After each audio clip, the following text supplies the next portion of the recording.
Hello everyone.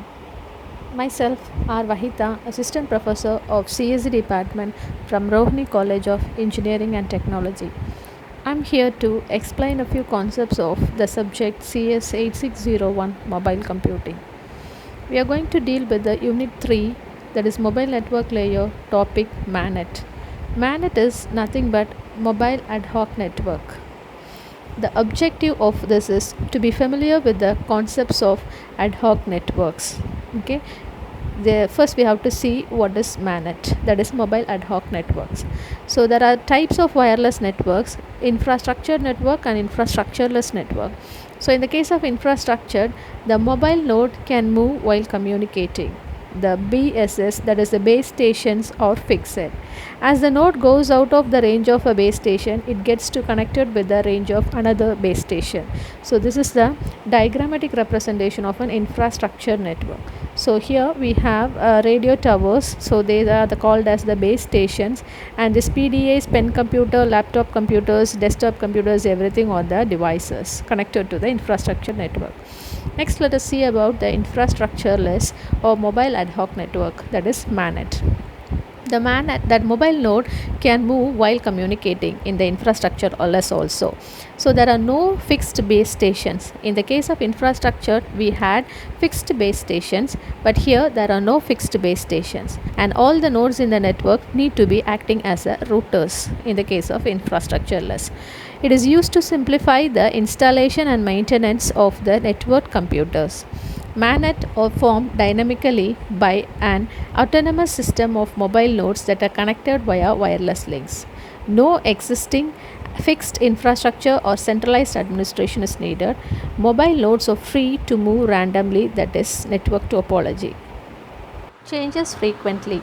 So each node works as a router here. So that is called as infrastructureless mobile ad hoc network. This is the diagrammatic representation of the infrastructureless ad hoc network or the mobile ad hoc network. Okay, so here no definite structure is available, so it is called as infrastructureless. Okay, these devices, mobile devices, are connected without any shapes. That network has no shape or structure. Now let us see about the features of Manet. So Manet can be formed without any pre-existing infrastructure. It follows the dynamic topology where the nodes may join and leave the network at any time, and the multi-hop routing may keep changing as the nodes join and depart from the network. So it does have very limited physical security, and thus increasing the security is a major concern. Every node in the Manet can assist in routing of packets in the network, and that it has limited bandwidth and limited power. The overall thing here is, since the network has no structure, each node can join and leave at any time, so on their own concern.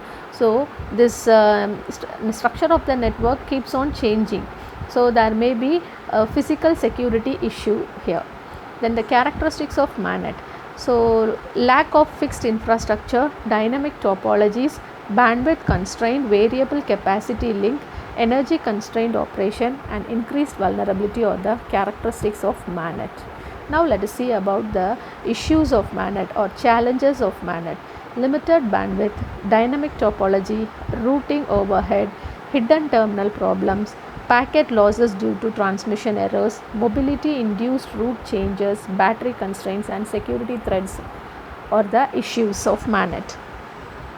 Let's discuss about the applications of Manet. So we have many applications, that is tactical networks is the first one, which is used in military communication and operations as well as the automated battlefields. Next, let us see about the emergency services, search and rescue operations, we are using that. Then disaster recovery, replacement of fixed infrastructure in the case of environmental disasters, policing and firefighting, supporting doctors and nurses in the hospitals. Then the third one is the commercial and civilian environments in the case of e-commerce, that is electronic payments anytime and anywhere. Then business, vehicular services, sports, etc. Then home and enterprise networking, the home office wireless networking, the personal area networks, then the networks at communication sites, etc. And as well as education, In the case of education, we have in universities and campus settings virtual classrooms, ad hoc communications during meetings or lectures. The case of entertainment, it is used in multi-user games, wireless P2P networking, outdoor internet access, robotic pets, theme parks, etc. The case of sensor networks, it is also used in context-aware services, coverage extensions, etc.